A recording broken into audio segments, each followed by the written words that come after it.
नमस्कार दोस्तों, स्वागत है आप सभी का अपने YouTube चैनल CR पॉइंट पे। इस वीडियो में टोटल 25 महत्वपूर्ण प्रश्न जो कि पीटीटी एग्ज़ाम्स के लिए अति संभावित है, तो समय निकाल कर आप इस वीडियो को लास्ट तक देखें और कमेंट करके बताइए कि आप कितने प्रश्नों के जवाब है वो सही दे पाते हैं। और तो मित्रों, शुरू करते हैं आज की टेस्ट सीरीज। प्रश्न बहुत ही इंपॉर्टेंट है, एग्जाम में आने लायक है। पहला प्रश्न है, सिकंदर के आक्रमण के समय मगध का शासक कौन था? 10 सेकेंड का आपके पास टाइम है। कमेंट बॉक्स में उत्तर कमेंट कर भी सकते हो या आप अपने मन में भी सोच सकते हैं। तो इसका सही आंसर हो जाएगा ऑप्शन नंबर 3, घनानंद था सिकंदर के आक्रमण के समय मगध का शासक। और दूसरा प्रश्न है, नालंदा बौद्ध विहार की स्थापना किसके शासनकाल में हुई थी? नालंदा बौद्ध विहार की स्थापना किसके शासनकाल में हुई थी? जी हाँ, इसका सही आंसर ऑप्शन नंबर 1 हो जाएगा, कुमारगुप्त के शासनकाल में हुई थी नालंदा बौद्ध विहार की स्थापना।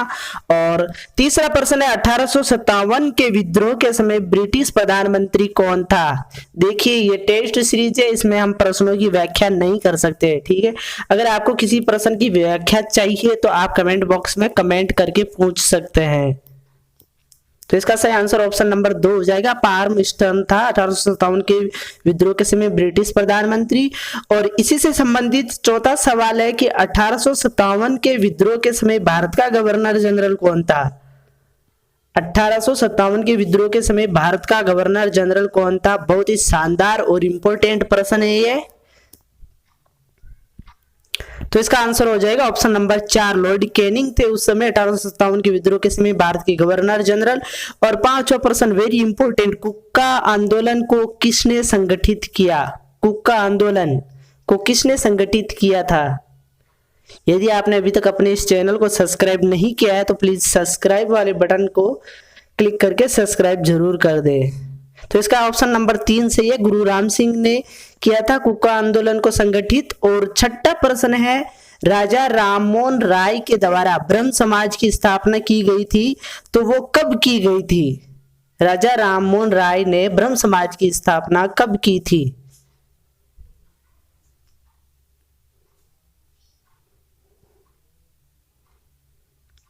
सही आंसर ऑप्शन नंबर 2 हो जाएगा, 1828 में की थी राजा राममोहन राय ने ब्रह्म समाज की स्थापना। और बढ़ते हैं अगले प्रश्न की तरफ। 7वां प्रश्न हमारा यह है कि राष्ट्रीयता के प्रचार हेतु समाचार पत्र जिसका नाम था अल हिलाल, ये किसके द्वारा शुरू किया गया था? अर्थात अल हिलाल समाचार पत्र है जो कि राष्ट्रीयता के प्रचार हेतु शुरू किया गया था, तो ये किसने शुरू किया था? बिल्कुल आसान सा जवाब, ऑप्शन नंबर 4 इसका सही आंसर, अब्दुल कलाम आजाद ने की थी इसकी शुरुआत। और 8वां प्रश्न है, किस अनुच्छेद के आधार पर राज्यपाल अध्यादेश जारी कर सकता है?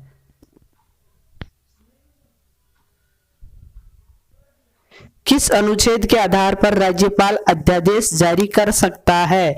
ऑप्शन नंबर 2 इसका सही हो जाएगा, अनुच्छेद 213 के आधार पर राज्यपाल अध्यादेश जारी कर सकता है और 123 के आधार पर राष्ट्रपति अध्यादेश जारी कर सकता है।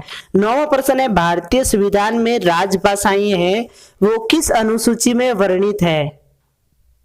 भारतीय संविधान में राजभाषाओं का संबंध किस अनुसूची से है? ऑप्शन नंबर 4 इसका सही हो जाएगा, 8वीं अनुसूची में वर्णित है भारतीय राजभाषाएं। और 10वां प्रश्न है, देश में पहली बार राष्ट्रीय आपातकाल की घोषणा है वो कब की गई थी? देश में पहली बार राष्ट्रीय आपातकाल की घोषणा कब की गई थी? सभी प्रश्न महत्वपूर्ण है और प्लीज वीडियो को लाइक जरूर कर दे, लाइक कर दिया करो यारो, आप लाइक और कमेंट नहीं करते हो। ऑप्शन नंबर 1 इसका सही है, 1962 में देश में पहली बार राष्ट्रीय आपातकाल की घोषणा की गई थी। और बढ़ते हैं अगले प्रश्न की तरफ। 11वां प्रश्न बिल्कुल शानदार प्रश्न, पंचायती राज विषय किस सूची से संबंधित है? पंचायती राज किस सूची से संबंधित है? समवर्ती सूची, संघ सूची, राज्य सूची या विशेषाधिकार की सूची से? तो इसका ऑप्शन नंबर 3 सही है। राज्य सूची से संबंधित है, पंचायती राज विषय। और 12वां प्रश्न है कि संसद में राष्ट्रपति कुल कितने सदस्यों को मनोनीत कर सकता है? संसद में कुल कितने सदस्यों को राष्ट्रपति मनोनीत कर सकता है?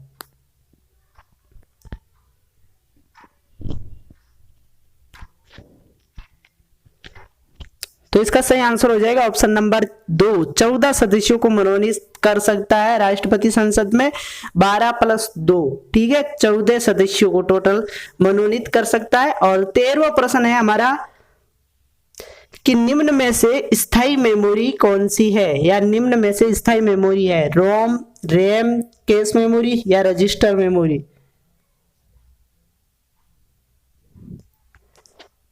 स्थायी मेमोरी कौन सी है? तो इसका ऑप्शन नंबर 1 सही हो जाएगा, रोम स्थायी मेमोरी है, ठीक है। अगला प्रश्न है निम्न में से इनपुट डिवाइस है, इन 4 ऑप्शन में से कौन सा ऑप्शन ऐसा है जो कि एक इनपुट डिवाइस है? प्रिंटर, प्लॉटर, फ्लेक्सी या फिर स्कैनर? तो ऑप्शन नंबर 4 इसका सही है, स्कैनर है वो इनपुट डिवाइस है, बाकी सब आउटपुट डिवाइस है। और 15वां प्रश्न है कि 10 डिग्री चैनल पृथक करता है, निम्न में से किन्हें 10 डिग्री चैनल पृथक करता है? शानदार प्रश्न है, ये बार बार पूछा जा रहा है ये प्रश्न। तो इसका सही आंसर हो जाएगा ऑप्शन नंबर 1, अंडमान को निकोबार द्वीप से 10 डिग्री चैनल है वो पृथक करता है। और 16वां प्रश्न है हमारा कि भारत में प्रवेश करने वाले पश्चिमी विक्षोभों का उद्गम कहां से होता है? भारत में प्रवेश करने वाले पश्चिमी विक्षोभों का उद्गम होता है अरब सागर में, अटलांटिक महासागर में, भूमध्य सागर में या हिंद महासागर में?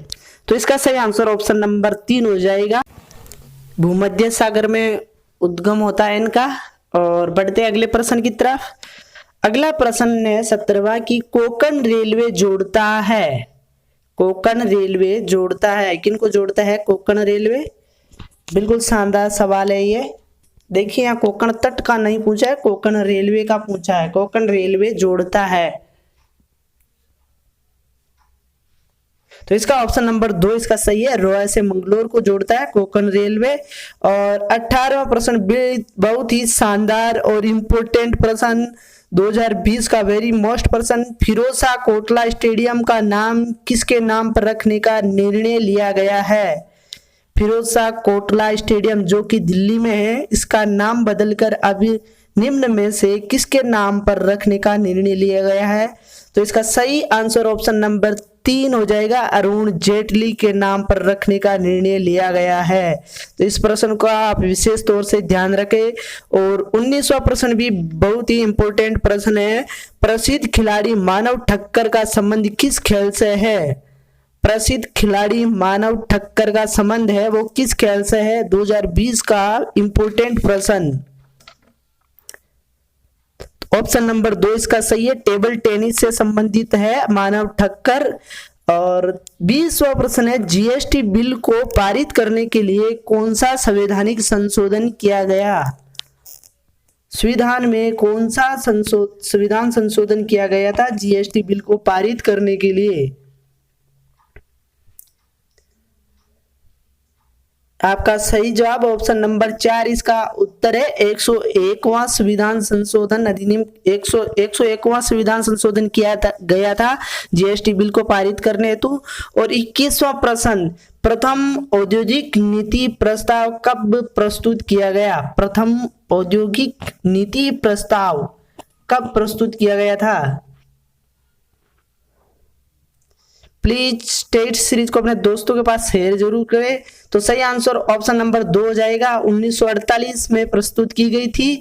और 22वां प्रश्न है निम्न में से किस में ध्वनि का वेग अधिकतम होता है? इनमें से किस में ध्वनि का वेग अधिकतम होता है? तो ऑप्शन नंबर 3 इसका सही आंसर है, धातु में होता है ध्वनि का वेग अधिकतम। और बढ़ते हैं अगले प्रश्न की तरफ। अगला प्रश्न है हमारा लेंस की समता का मात्रक है, लेंस की समता का मात्रक क्या है? फ्लक्स, डायपटर, ल्यूमेन या मीटर? तो इसका सही आंसर हो जाएगा ऑप्शन नंबर 2, डायपटर है। लेंस की समता का मात्रक डायपटर है। और 24वां प्रश्न भी इंपॉर्टेंट है, चर्चा में रहा है हाल ही में। वायनाड वन्य जीव अभ्यारण्य स्थित है। वायनाड वन्य जीव अभ्यारण्य कहाँ स्थित है? चर्चा में रहा है, तो इस प्रश्न का भी आप ध्यान रखें।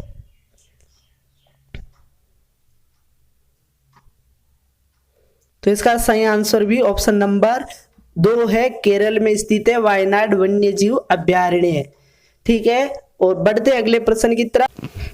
ये आखिरी प्रश्न है आज का, लास्ट प्रश्न। वर्ष 2023 में आयोजित होने वाले पुरुष हॉकी विश्व कप की मेजबानी निम्न में से कौन सा देश करेगा?